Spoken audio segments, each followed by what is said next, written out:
Sir মিষ্টির চেয়ে লবণ ভালো। কথাটা শুনতাই মিরান বড় বড় চোখ করে তাকালো এমপ্লয়ির দিকে। সে বোঝায় কি এরা বোঝে কি? এই আমি বলেছি তোমাদের স্যার কাজে স্টিপ না, তাকে লবণ চিনি বলেছি না, তাকে রাগী বলেছি। একজন বলে উঠল, স্যার আপনি একটু আগে বললেন তোমাদের স্যার মিষ্টি হলে তো আর তার নামে নুনের গুণগান করতাম না। তার আগে তুমি কি বলেছ? হ্যাঁ। লোকটা আমতা আমতা করে বলল, আমি কি বললাম? মিরান চট করে বলল, তুমি যে আমাকে বললে তোমার স্যার রাগী কিনা। স্যার আপনি বললেন তাই তো আমি জিজ্ঞাসা করলাম। কথার মাঝেই তাজারুল নেওয়াজ আর মোস্তফা নেওয়াজ অফিসে ঢুকলেন। তাদেরকে সালাম দিয়ে যে যার কাজ এ কার চলে গেলেন। মিরানকে উদ্দেশ্য করে তাজারুল নেওয়াজ বললেন, তোমার ভাই কি আদেও আসবে নাকি তুমি আমাদেরকে বোকা বানাচ্ছ?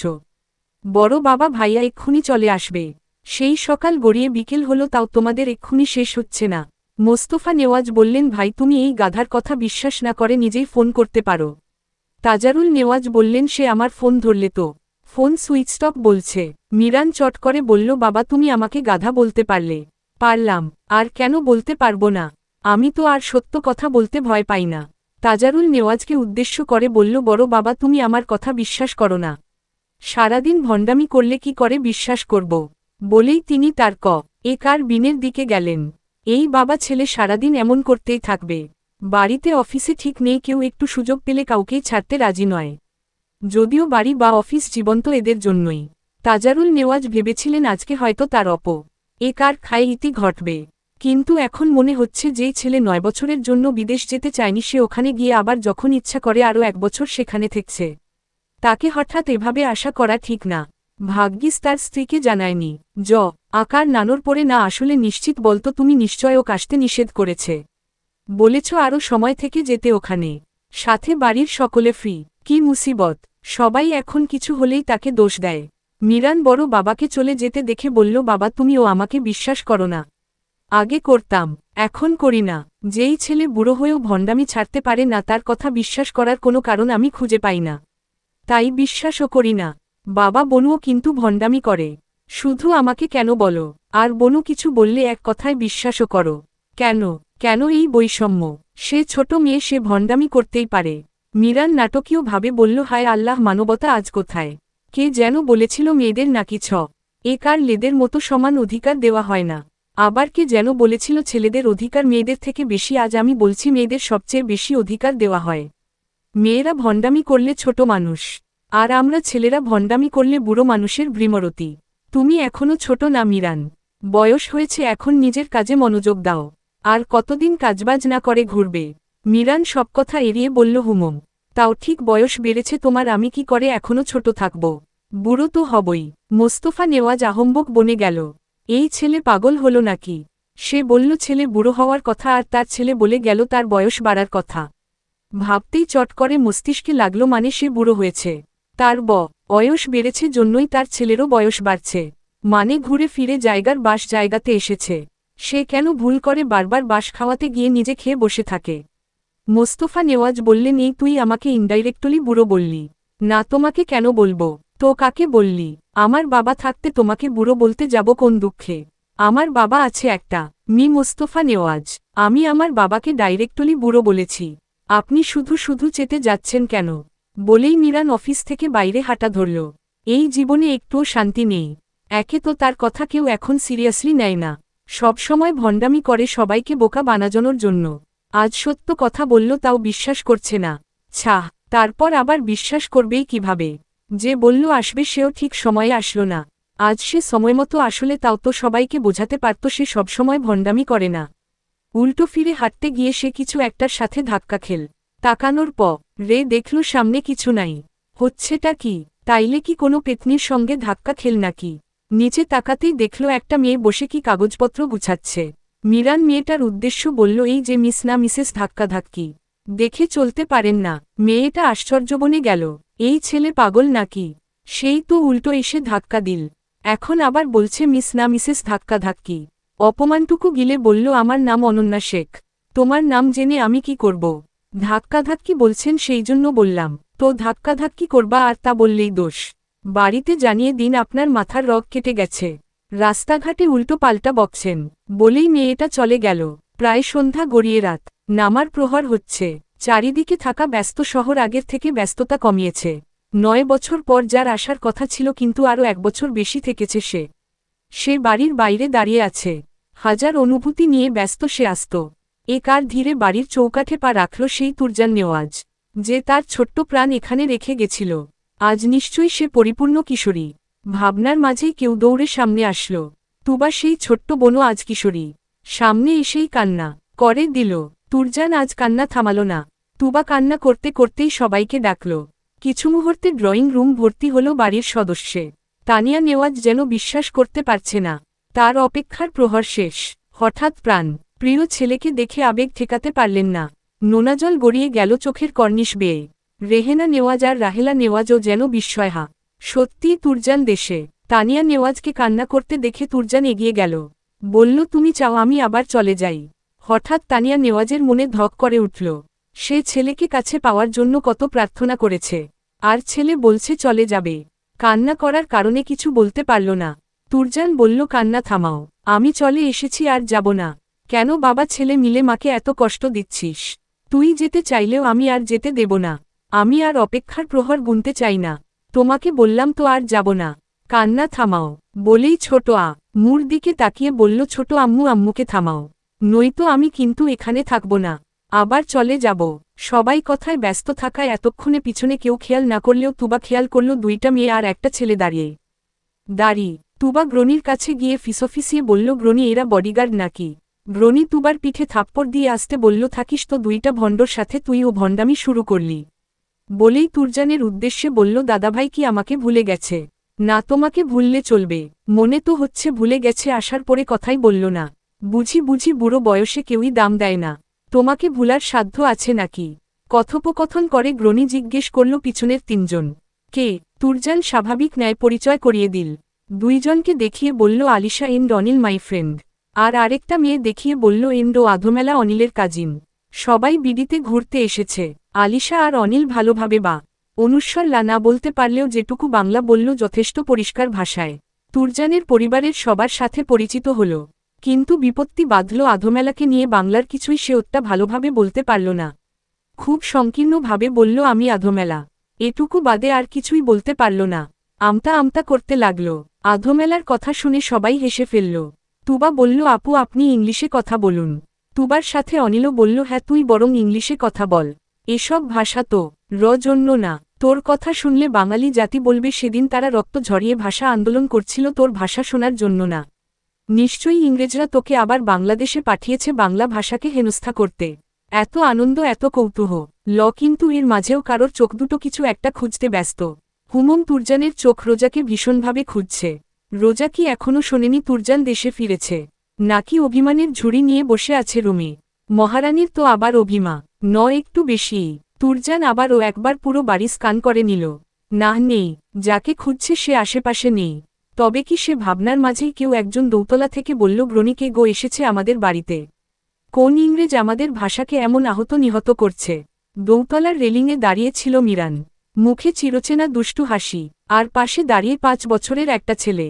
মিরান আবারও বলল, ইংরেজরা কি আবার বাংলাদেশে আসা শুরু করেছে বাংলাকে গলা টিপে মারার জন্য? রেহেনা নেওয়াজ চোখ গরম করে তাকালেন ছেলের দিকে। বাড়িতে নতুন অতিথি আসলে কেউ এভাবে কথা বলে? মায়ের দৃষ্টি পেতেই চুপ করে রাফেজের ছেলেকে নিয়ে নিচে নেমে এলো। এসে তুরজানেকে জড়িয়ে ধরে ওয়েলকাম জানাল। ও কার বাড়িতে ফেরার জন্য? রাফেজ আর রাফিয়ার ছেলে আরাজ তুরজানকে অনেকবার ভিডিও কলে দেখেছে, তাই তারও চিনতে দেরি হল না। দৌড়ে তুরজানের কাছে গিয়ে বলল, কাকামনি তুমি চলে এসেছ। আমি বিশ্বাস করতে পারছি না। আমাকে একটা চিমটি কাটো। এইসব ভণ্ডদের থেকে শেখা কিছু বিশ্বাস না হলে চিমটি কাটো। তুরজান চিমটি না কেটে গালে চুমু দিয়ে দিল। আরাজ তুরজানের সব ফ্রেন্ডকে দেখিয়ে বলল, একটা ফুপি, দুইটা ফুপি আর একটা কাকু, তাই না? সবাই একসাথে বলল হুমম। রাফিয়া ছেলেকে বুঝিয়ে কিচেনে গেল, যেন অতিথিদের সাথে বেশি দুষ্টামি না করে। আরাজ মায়ের কথামতো সোফায় বসল। সে এমনিতেই মায়ের কাছে অনেক শান্ত থাকে, শুধু মায়ের কাছে শান্ত থাকে আর সবার সাথে দুষ্টামি করে। মিরান অনিলের কাছে গিয়ে বলল, ভাইয়ার ফ্রেন্ড মানে আপনিও ভাইয়া? সো ভাইয়াই বললাম, হ্যালো ভাইয়া, আমি মিরান নেওয়াজ। ইউ। অনিলও হাত বাড়িয়ে হ্যান্ডশেক করে বলল, ইয়া হাম অনিল মির্জা ফ্রম ইন্ডি। আই মিন আমার আসল বাড়ি ইন্ডিয়াতে। তা তুমি কি করো? আমি তো ফুল টাইম ভণ্ডামি ওর পার্ট টাইম ভদ্রলোক। অনিল হেসে বলল, same but I'm full time confusion or part time confident. পুরো বাড়িতে হাসির রোল পড়ল। দাড়ি। এতবার ছেলেরা এইভাবে কথা বলতে পারে তা এদেরকে না দেখলে বোঝার উপায় ছিল না। তাদেরকে রেস্ট নেওয়ার কথা বলে নেওয়াজ গৃহবধূরা রান্না চাপাতে গেল। রাফিয়া সব নাস্তা তৈরি করেছে ইতিমধ্যে। ছোটদের মতো তাদের তো আর আড্ডায় দিন শেষ নয়। তবে তুরজান বা বিদেশ থেকে আসা ফ্রেন্ডদের একটু ক্লান্ত আছে দেখে মনে হচ্ছে না। তাই তাদের লাগেজ নিয়ে রহিমা আর তুবা যার যার জন্য দেওয়া নির্দিষ্ট রুমে রেখে এলো। আর তাদেরকে বলা হলো নাস্তা কর আকার জন্য। লাগজগুলো রেখে এসে তুবাও মিরানের পাশে থাকা আরাজকে মাঝে রেখে সোফায় বসল। তুবা একবার ভাবল রোজাকে ডেকে আনবে, সে ভাইয়ের অস্থিরতা ঠিকই বুঝতে পেরেছে।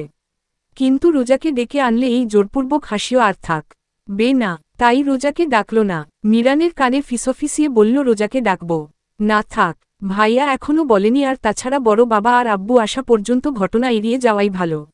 আর তুই এমন গাধীর মতো মুখ করে রেখেছিস কে? তোর স্বামী তো আর মারা যায়নি। আমার ভাবতেই অবাক লাগে বেচারা তোর মতো গাধীকে বিয়ে করে নিজের জীবন নষ্ট করবে। আরাজ যেটুকু শুনছে তাই বলছে। বলল নিজের জীবন নষ্ট করবে কে কাকু? তুবা আরাজকে চুপ করতে বলে রানকে বলল তুমি আবার শুরু করলে। আমার বর গাধী পাক আর ঘোড়া পাক, তাতে তোমার সমস্যা কোথায়? হাহহ, আমিও দেখবনে তুমি কোন রূপে রূপতী গুণে গুণবতীকে বিয়ে করো। আর তোমার বিষয়ে এতদূর ভাবাও বেশি, তোমার মতো ভনকে কে বিয়ে করবে? আরাজ আবার লাস্টের কথাটুকু শুনে বলল ভনকে বিয়ে করবে কে? তুবা কি করবে এই ছোট্ট ঝামেলাটাকে? যাই বলছে সেও তাই বলছে। তাই তুরজানকে দেখিয়ে বলল তোমার কাকুম্নি আজকে এসেছে, তার কোলে গিয়ে বসো। আরাজ সোফা থেকে নেমে তুরজানের কোলে গিয়ে বসল। মিরান বলল সম্মান দিয়ে কথা বল, আমি তোর বড় ভাই। কোনোদিন সম্মান দেওয়ার মতো কাজ করেছ? আর বড়রা যদি সবসময় ভণ্ডামি করে বেড়ায়, ছোটরা সম্মান দিবে কোথায়? সম্মান দিত এ কার জায়গা লাগে? জানতাম তো না। বিশ্বাস কর, এই প্রথম তোর থেকে জানলাম সম্মান দিতে জায়গা লাগে। যা একদিন অনেক জমি কিনব সেই দিন সম্মান দিস। তাদের ফিসফিস করতে দেখে আধমেলা বলল তোমরা কি নিয়ে কথা বলছ? দীর্ঘ উকার জানরা কি যেন কথা বলছে, তাই তারা এইসব খেয়াল করেনি। আধমেলাকে একা বসে থাকতে দেখে মিরান দুষ্টামি বাড়িয়ে দিল, বলল এই যে মিস, আপনার নাকি যেন বললেন? আমার নাম আধমেলা। আধমেলা বলতে গিয়ে একটু টান দিল। রান হেসে বলল বাহ মিস ঝামেলা, আপনি একদিনেই বাংলাকে মারার মিশনে নেমে আবার মেরেও দিচ্ছেন। আপনার জন্য আমার সোনার বাংলা নিহত। আপনি আমার কথাগুলোকে মজা নিচ্ছেন। আমি আপনাদের ভাষাকে সম্মান করি, তাই আপনাদের দেশে আপনাদের ভাষা বলার চেষ্টা করছি। ওহ মিস ঝামেলা, আপনি রেগে যাচ্ছেন। আমি শুধু মজা করেছি। আমার নাম আধমেলা। ওই একই হলো, আধমেলা ঝামেলা ক্যামেলা সব একই। তুবাও মিরানের সাথে যোগ দিয়ে বলল হ্যাঁ আপু, সব নামে কই, যেমন ধরুন মিরান, কিরান, ধীরান আরও আছে। আপনি আপনার ইচ্ছামতো ডাকতে পারেন, যেহেতু সব নাম একই। কি বলো ভাইয়া? তুরজান হাসিমুখে সবার সাথে কথা বলছে, কিন্তু চোখ দুটো এখনও সেই প্রেয়সীকে খুঁজে চলছে। সে কেন সচ্ছে না? তুরজান দরজা খোলার শব্দ পেয়ে তাকালো দৌতলার সেই পুরনো রুমে, গ্রনির রুমের পাশে থাকা রুম। বলা হয়েছিল রোজা আর তুবা বড় হলে এই রুমে থাকবে, তাহলে ওই মেয়েটাকে? তুবা যেহেতু এখানে সামনে দাঁড়িয়ে আকার হলে ওই সেই মেয়ে রোজাস্মিতা মেহরোজ। রোজা হেলতে দুলতে রুম থেকে বেরিয়ে এলো। গায়ে মেরুন রঙের কুর্তি, চুল এলোমেলো, হয়তো অনেকক্ষণ ঘুমের কারণে চোখমুখ ফোলা ফোলা লাগছে। মেয়েটাকে বেশ আদুরে লাগছে। তুরজানের ভিতর থেকে একাই বেরিয়ে এলো মাশাআল্লাহ। রোজা নিচে নেমে আহম্বক, তার সামনে সব নতুন মানুষ বসে। সে যেভাবে এসেছে এখন না তাকে সবাই কেয়ারটেকার ভাবে।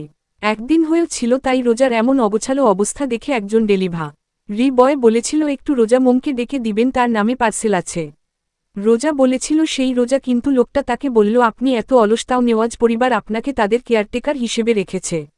রোজা শুধু হতবাক হয়ে ছিল সেদিন। তার চেহারা সত্যিই বাড়িতে থাকা কেয়ারটেকারের মতো। না চেহারা না তার অবস্থা। রোজার অবস্থা কেয়ারটেকারের চেয়েও খারাপ। তার থেকে তাদের বাড়িতে থাকা রহিমা অনেক গুছিয়ে থাকে। রোজা একটু গোছালো হওয়ার এ কাজটা করে সোফা এসে বসল তুবার পাশে। যতই হোক নতুন মানুষ, তবে একটা জিনিস খেয়াল করল, সবাই স্বাভাবিক থাকলেও একটা সুদর্শন পুরুষ তার দিকে অগ্নি দৃষ্টি ফেলছে। রোজা মনে মনে বলল কেন ভাই, তোর ঘরে মা বোন নেই? মেয়ে এ কার দের দিকে এমন অগ্নি দৃষ্টি ফেলছিস? লোকে তো ভালোবেসে তাকায়, উইটা মানা যায়, কিন্তু তুই ভাই ভালোভাবে না তাকিয়ে কেন অগ্নি দৃষ্টিতে ঝলসে দিচ্ছিস? তুবার কোণে সরে ফিসফিস করে বলল এ আবার কোন আহম্বক আমাকে ঝলসে দিচ্ছে? তুবা মিরান আর আধমেলার সাথে কথা বলার কারণে রোজাকে খেয়াল করেনি। তবে রোজার কণ্ঠ পেয়ে বুকের ভিতর ধক করে উঠল। এই মেয়ে ঘুম থেকে উঠে পড়েছে। তুবা রোজার দিকে না তাকিয়ে তুরজানের দিকে তাকাল। সত্য রস্যইকারী তার ভাই অগ্নি দৃষ্টি নয়, লাভা ম্যাগমা দৃষ্টিতে তাকিয়ে আছে। মিরান আধমেলার সাথে বিদেশি গল্প মাতারা। তুবা মিরানকে কুনুই দিয়ে গুথা দিয়ে সামনে তাকাতে বলল। মিরান আর তুবা দুজনই ঢোক গিলে বোঝালো এইটা আসলেই রোজা। তুরজানের চোখ আগের থেকে শিথিল হল। রোজা এখনও বুঝতে পারল না হচ্ছেটা কি। ততক্ষণে গ্রনি রহিমাকে দিয়ে নাস্তা সার্ভ করল। তুবা বা মিরান কেউই উত্তর দিচ্ছে না দেখে গ্রনিকে দেখে তার কাছে উঠে গিয়ে রাল রোজা বলল, গ্রনি এরা কারা? আগে তো দেখিনি। তোমার কোন আত্মীয়? তুরজানের বুকের ভেতর কেঁপে উঠল। তার এই মুহূর্তে মনে হলো পায়ের নিচের মাটি এক পা পিছিয়ে গেল সাথে সে। পরমুহূর্তে মনে পড়ল হয়তো অভিমানে এমন বল ছে বলুক, সব অভিমান ভেঙে দেবে। তুরজান ওখানে দাঁড়িয়েই বলল, রোজা। হুমম, আমি রোজাস্মিতা মেহরোজ। কিন্তু আপনি কে আর আপনি আমার নাম জানলেন কি করে? কেন না জানার কথা ছিল? আমি কেমনে জানব? তারপর গ্রনির আকার নের কাছে মুখ নিয়ে বলল, গ্রনি তোমার আত্মীয় স্বজন পাগল তা তো বলনি, কেমন অদ্ভুত কথা বলে। আচ্ছা, আগের পরিচয় বাদ দিতে চাচ্ছিস? বাদ দিয়ে দিলাম। এখন না হয় আবার পরিচিত হই। রোজা ভ্রু কুচকে তাকালো। এ লোক পাগল। সন্দেহ ১০০ সত্যি।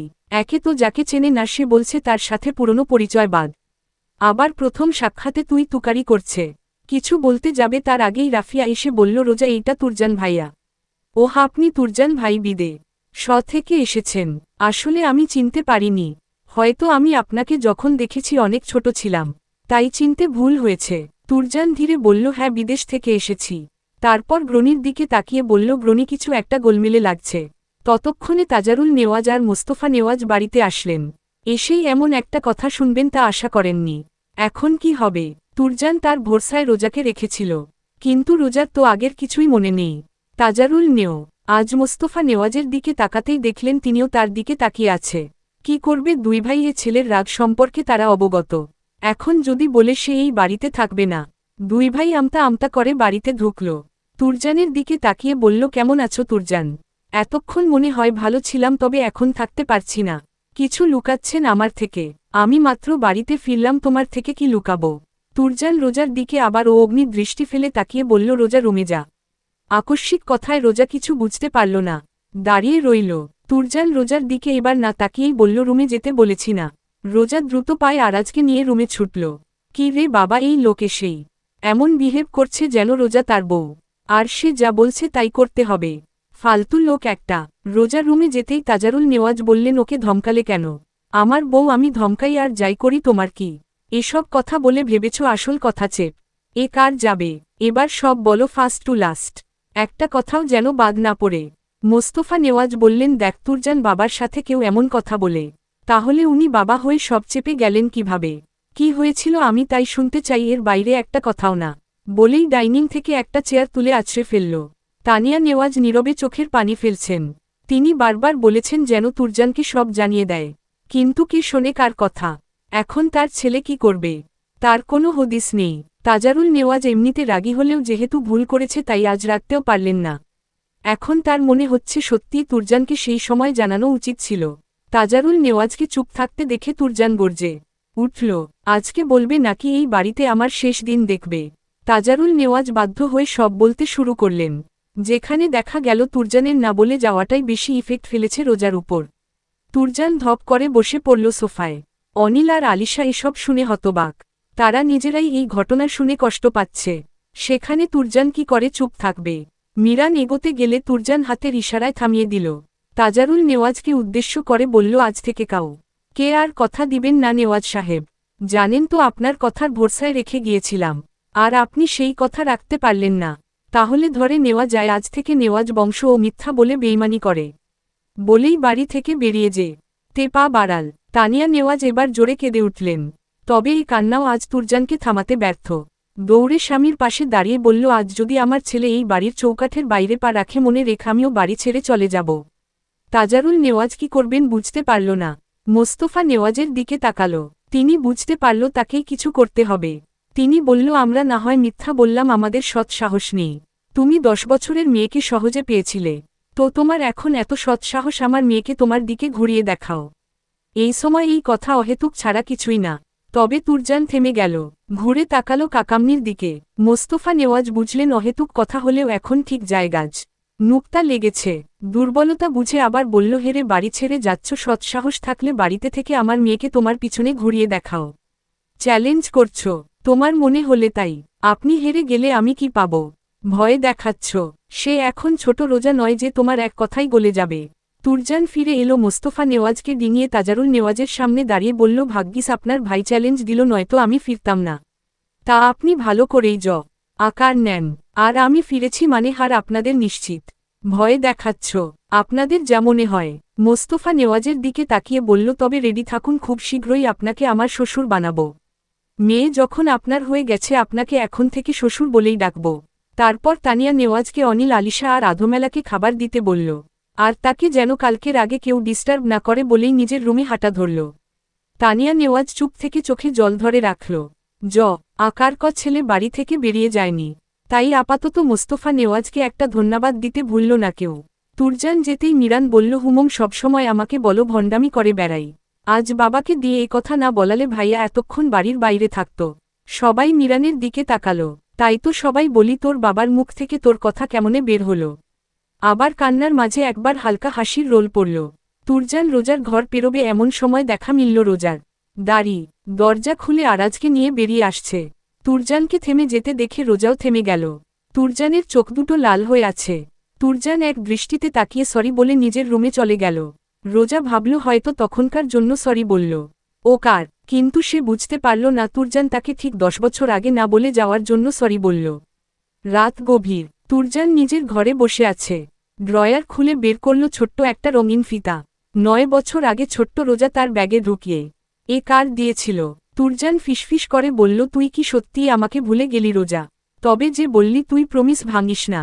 তবে সত্যিই তুই প্রমিস ভাঙিসনি? আমার সব আমি নিজের হাতে শেষ করলাম। দরজার বাইরে দাঁড়িয়ে মিরান চিন্ত হ্রস্বই কার্ত গলায় বলল, ভাইয়া সব শেষ হয়নি। বনু ঠিক তোমাকে চিনবে। তুরজান কাপা কাপা গলায় বলল, শুরু হয়নি। 10 বছরের রোজাও নেই এখন যে ওকে চকলেট দিয়ে আমি বোঝাতে পারবো যেখানে স্মৃতি নেই সেখানে আসার ফুল ফোটানো সহজ নয়। মিরান ফিসফিস করে বলল, স্মৃতিরা না থাকলেও অনুভূতিরা থাকে। ওর চোখে আমি দেখেছি কিছু কৌতূহল আছে তোমাকে নিয়ে। সেগুলো সত্য প্রমাণ করো। আর তাড়াতাড়ি আমাকে শালা ডাকো। ভাগ্যিস সেদিন বড়মাকে বড়মা বলেছিল, নয়তো ও কার আজ তুমি অন্য কারো শালা হতে। আমার ক্রেডিট আমাকে দেও, আমি তোমার শালা ডাক শোনার জন্য শুকিয়ে যাচ্ছি। রোজা খুব ভোরেই আজ উঠে গেছে, এখনও মাইকে নামাজের আহ্বান শোনা যাচ্ছে। রোজা এমন সময় ওঠে না তাকে ফজরের না মাঝ পড়ার জন্য ডাকতে ডাকতে তুবার গলার পানি শুকিয়ে যায়। পাশে তুবার শুয়ে আছে। মাথার ভেতর কেমন যেন গুলিয়ে আছে সবকিছু। গত রাতের সেই অগ্নিদৃষ্টি পুরুষটার চোখ আজও যেন তাকে ঝলসে দিচ্ছে। সে না হয় একটু অগোছাল, ও কার তাই বলে ওভাবে তাকাবে? রোজার পুরো বিশ্বাস তার অগোছালো রূপ দেখে তুরজান ওমন দৃষ্টি দিয়েছে। দেওয়া স্বাভাবিক, নেওয়াজ বাড়ির একটা সম্মান আছে না? আর নতুন বন্ধুদের এনে বোনদের এই অবস্থা দেখলে রাখবেই তো। রোজ আকার আজ তুবাকে ডেকে উঠিয়ে নামাজ পড়ল। তুবা এমনিতেই সকালে উঠে, কিন্তু রোজা আজ ডেকে তুলল বিধায় মনে করেছে তাকি দেরি হয়ে গেল। তবে না, আজ তার দেরি হয়নি, বরং রোজা আগে উঠেছে। সকালটা শুরু হলো আজ অদ্ভুত এক স্টিয়ার স্বাভাবিকতার মিশেলে। চারিদিকে ফজরের আজান প্রতিধ্বনি হচ্ছে। কালকে রাতে তুরজান রুম থেকে বেরোয়নি। খাবারও খায়নি। সবাই ডাকতে চেয়েছিল কিন্তু মিরান নিষেধ করাই ডাকেনি। যদিও তার কথার দাম দেওয়া হজ নুক্তা না, তবে কাল যেহেতু ওর বুদ্ধিতে তুরজানকে থামানো সম্ভব হয়েছে তাই মিরানের কথা মেনে নেওয়া হয়েছে। তুরজান সকালে চা খায়, পুরনো অভ্যাস। মা কি তা বলে আজ সে চা চায়নি। তানিয়া নেওয়াজি চা বানাতে গেল। প্রতি দিন রুমে সকল অখাদ্য থাকে বলে রোজা আর তুবাকে রুমের বাইরে যেতে হয় না। খেতে খেতে পড়ে দুবন। তবে আজ যে তা নেই, তাই পড়তেও বসল না দুই ব্যক্তি। খানিকক্ষণ রুমে বসে থেকে তুবা ইয়ারপড বের করল। দুইজন কানে লাগিয়ে কি যেন শুনতে শুনতে নিচে নামল।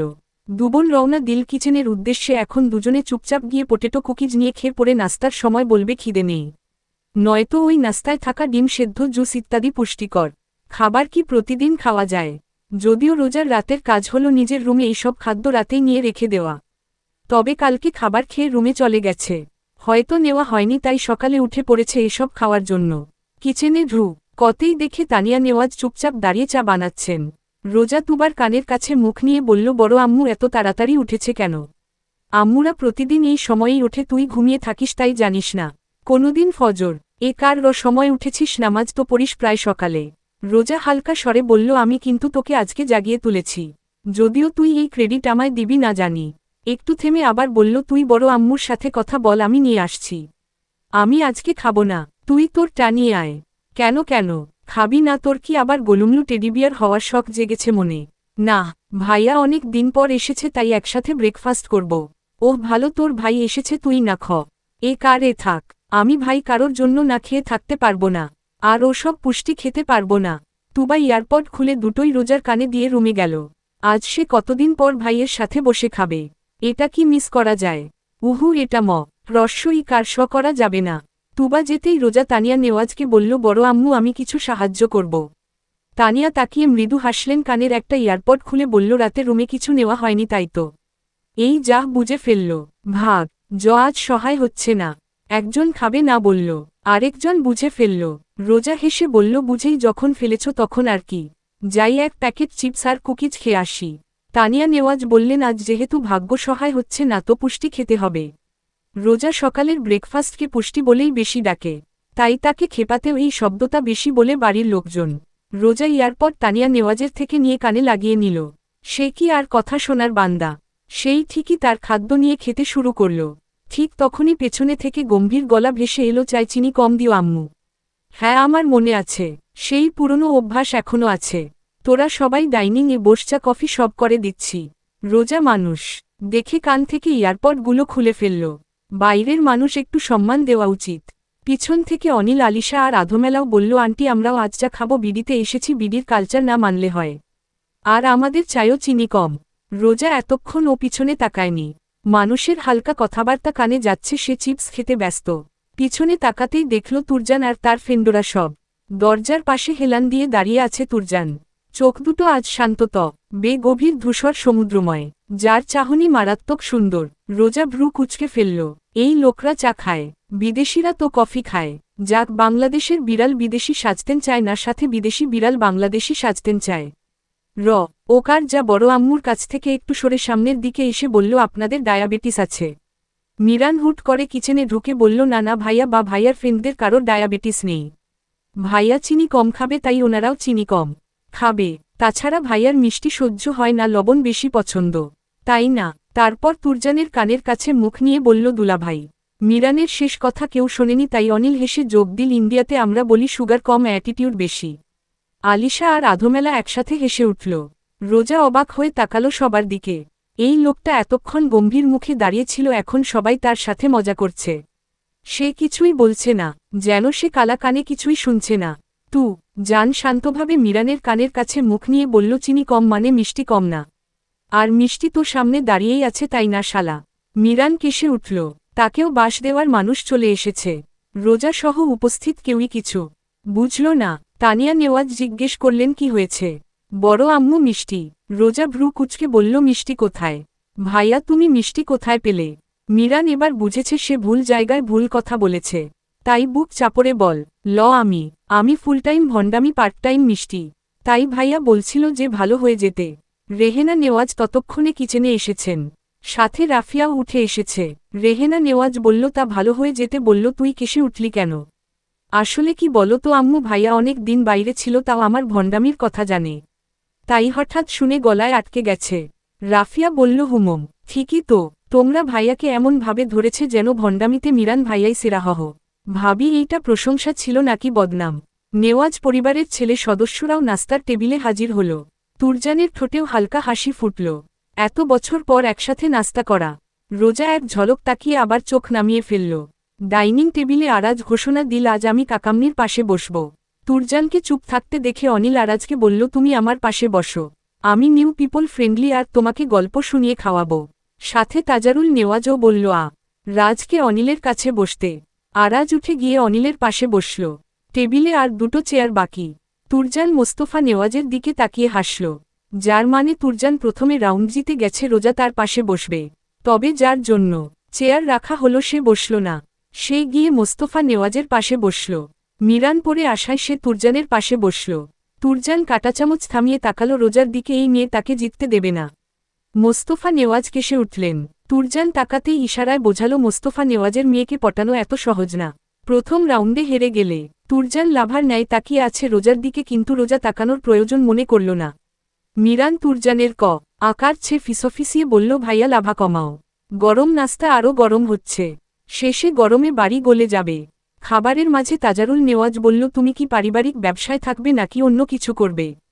আপাতত প্রফেসর থাকতে চাই, পরে ভেবে তোমাকে জানাবো। সব তোমার ইচ্ছা। কিন্তু মিরান কেন বলেছিল তুমি এসে অফিসে জয়েন করতে চাচ্ছ? তখন ভেবেছিলাম প্রফেসরই ছেড়ে দেব, এখন ইচ্ছে করছে না। আর 1 বছর যেহেতু এটা করেছি তাই ভাবছি ছাড়ব না। বলেই মোস্তফা নেওয়াজের দিকে তাকালো। মোস্তফা নেওয়াজ চোখ তুলতেই তুরজান ভ্রু বাঁকালো। মোস্তফা নেওয়াজও কম যায় না, তিনি মুখ বাঁকালেন। মিরান বলল, ভাইয়া এ কিয়া হুয়া? শ্বশুরের মেয়ে পটাচ্ছ নাকি শ্বশুরের সাথে ফাই করছ? তোমাদের ড্রামার নাম দিব জামাই শ্বশুরের লড়াই করতে গিয়ে ভেঙেছে কড়াই। না, ড্রামার নাম রাখো ভিলেন শ্বশুরের ভিলেন মেয়ে। তারপর সকলের দুষ্টু মিষ্টি আড্ডাতে খাওয়ার পর্ব শেষ করল। নিজের যাওয়ার সময় তুর্জ আকার মোস্তফা নেওয়াজের পাশ ঘেঁষে যেতে যেতে বলল, 1 রাউন্ড তুমি জিতেছ, 1 রাউন্ড আমি, আর পরবর্তীতে আমিই জিতব। মেয়ে মেয়ে করছ, তোমাকে বাবা থেকে কাকা শ্বশুর বানিয়ে ছাড়ব। সে যাই বানাও, পরে ভেবে দেখব জিতলে কি ভাবে। এখন পর্যন্ত আমার মেয়ের সাথে কথা বলতেই পারলে না। ও শ্বশুরমশাই, আপনার মতো খেলোয়াড় আমি নই যে প্রথম রাউন্ডে জেতার আশায় শেষ রাউন্ড নষ্ট করব।